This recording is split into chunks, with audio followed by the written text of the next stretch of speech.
बोलो शनिदेव भगवान की जय। प्रिय भक्तों, हम शनिदेव भगवान की आपको एक छोटी सी कथा सुनाते हैं। सृष्टि के प्रारंभ में सूर्यदेव व चराचर मोहिनी माया ने सूर्य भगवान की छाया से गर्भ धारण किया और लोहत्व के स्वामी शनिदेव को उत्पन्न किया। शनिदेव भगवान शंकर के पुजारी थे। शनिदेव ने भगवान शंकर की घोर तपस्या की। कठिन व घोर तपस्या से बोले शंकर प्रसन्न हो गए। शनि ने शंकर व माता पार्वती को प्रणाम किया और प्रार्थना स्वरूप बोले, हे कैलाशपति, आप महाप्रलय के कारक हैं। आप सब दीन दुखियों के शरणदाता हैं। आपके यहाँ से कोई खाली नहीं जाता। मेरी माता संसार मोहिनी माया है और पिता जगत पिता सूर्य हैं, जो ब्रह्म के स्वरूप हैं। इस संसार में मेरे पिता व माता में संघर्ष चलता आया है और चलता रहेगा। सत्ययुग, त्रेता तथा द्वापर अर्थात कलयुग को छोड़कर सब युगों में सदैव मेरे पिता की जीत हुई एवं माता पराजित हुई। मेरी व मेरी माता की तमन्ना है कि हमें भी अवसर दिया जाए, जिससे हम भी अपने चमत्कार दिखा सकें। भगवान शंकर ने कहा तथास्तु और बोले, देखो, सत्य की हमेशा जीत होती है। तुमने सतयुग में हरिश्चंद्र को पराजित करना चाहा, परंतु तुम सफल न हो सके, क्योंकि हरिश्चंद्र सत्य के उपासक थे। इसी प्रकार भगवान राम को त्रेता युग में तुमने कष्ट देना चाहा। राम तो मेरे इष्ट देव हैं, परंतु तुम्हारे ही वंशज अर्थात सूर्यवंशी हैं। द्वापर में कुमारी कुंती ने तुम्हारे पिता की पूजा करके उन्हीं जैसा पुत्र प्राप्ति की इच्छा रखकर सूर्य किरणों द्वारा गर्भ धारण करके अद्भुत महारथी बालक कर्ण को जन्म दिया। कर्ण यथार्थ में तुम्हारे ही भाई थे। अर्जुन ने विष्णु अवतार कृष्ण की सहायता से कर्ण का प्राण हरण करा दिया, क्योंकि इन महारथियों के अंत के पश्चात कालिकाल का अपना अनिवार्य था। सूर्यादि ग्रहों के होते हुए भी जो पूज्य स्थान आपका होगा वह अन्य ग्रहों का नहीं, परंतु हमारे आशीर्वाद से विश्व अंतर्गत आपकी कला छा जाएगी। भगवान ने कहा, जिस पर तुम्हारी कृपा होगी वह कलयुग में माला माल होगा, लेकिन जिस पर आपकी दृष्टि प्रतिकूल होगी उसका बहुत ही नुकसान होगा।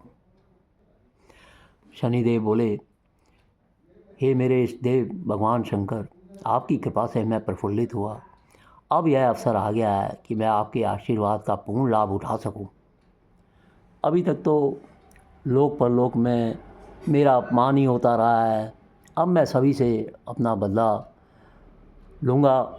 यदि आप क्षमा करें तब आपसे धृष्टता के साथ कुछ प्रार्थना करने का साहस करना चाहता हूँ। भगवान शंकर बोले, हम प्रसन्न हैं, तुम स्पष्ट रूप से बोलो। शनिदेव ने कहा, प्रभु, मैं आपके आशीर्वाद का आप पर ही अनुभव परीक्षा स्वरूप करना चाहता हूँ, ताकि देख सकूँ कि मुझ में आपने कितनी शक्ति दी है। भगवान शंकर सावधानी से गंभीर होकर बोले, हमारा क्या करोगे? मैं नंदीगण को कैलाश पर चढ़ने के लिए छोड़ दूँगा। पार्वती जी को उनके पिता के घर भेज दूँगा। स्वयं समाधिस्थ अवस्था में बैठकर ब्रह्मलीन हो जाऊँगा।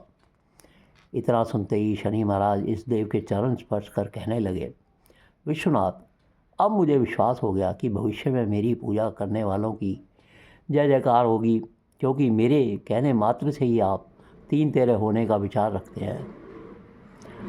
शंकर भगवान ने सोचा, इस युग में शंकर वर्ण होना ही है। सत्य के तीन अंश समाप्त होकर एक अंश रहना है। धर्म से विमुख हो अधर्म का राज्य छाना ही है। फिर हमारे शिष्यों को क्यों न प्रोत्साहन दिया जाए। शंकर भगवान ने मुख्य देवताओं को निमंत्रित कर एक गोष्ठी की। उन्होंने कहा, देवताओं, मैंने शनि को आशीर्वाद दिया है, आप भी सहायता करें। देवता सुनकर घबरा गए। विष्णु बोले, एक बार आपने बिना सोचे समझे भोलेपन में भस्मासुर को आशीर्वाद दे दिया था। उस मूर्ख ने वह अस्त्र आप पर ही अनुभव करना चाहा था। उसके पश्चात मैंने अपनी युक्ति से उसका नाश किया। ऐसा न हो कि विश्व में कोई गड़बड़ हो जाए। भगवान शंकर उत्तर देते हुए कहने लगे, यदि सूर्यपुत्र शनि ने पूर्व की भांति अपनी मनमानी की, उस समय के लिए हम तुम फिर अपना कर्तव्य पालन करेंगे। एक बार शनि देव का चमत्कार देखिए कि वह संसार पर अपना क्या प्रभाव डालते हैं। ब्रह्मा जी बोले, महाराज, शनि का संबंध तो लोहे, मशीन इत्यादि वस्तुओं से है। मेरा विधान इसके प्रतिकूल है। मैं सृष्टि के उत्पादन को कैसे संभालूंगा? जब मनुष्य में शनि अंश विशेष होगा, तब मनुष्य सभी वस्तुओं की वृद्धि करने की शक्ति से नाना प्रकार की बढ़ोतरी पर तुल जाएगा। भगवान विष्णु बोले, भूतेश्वर, ऐसा होने पर मैं पालन पोषण में असमर्थ हो जाऊंगा।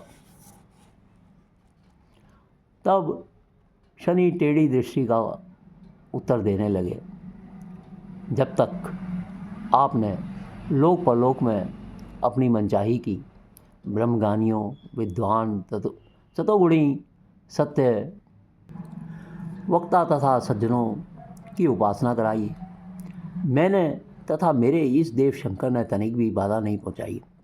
अब शंकर वर्ण तथा मेरी धातु की बारी आई तो आप असमंजस में पड़ गए कि क्या होगा। जो आपने किया हमने भली प्रकार देखा। अब हम अपना कार्य करने के लिए तत्पर हैं। प्रिय भक्तों, शनिदेव महाराज की लघु कथाओं और उनकी महिमा का हम सारांश में वर्णन करते रहेंगे। चैनल को सब्सक्राइब जरूर कीजिए, लाइक और शेयर कीजिए। जय शनिदेव, जय शनिदेव।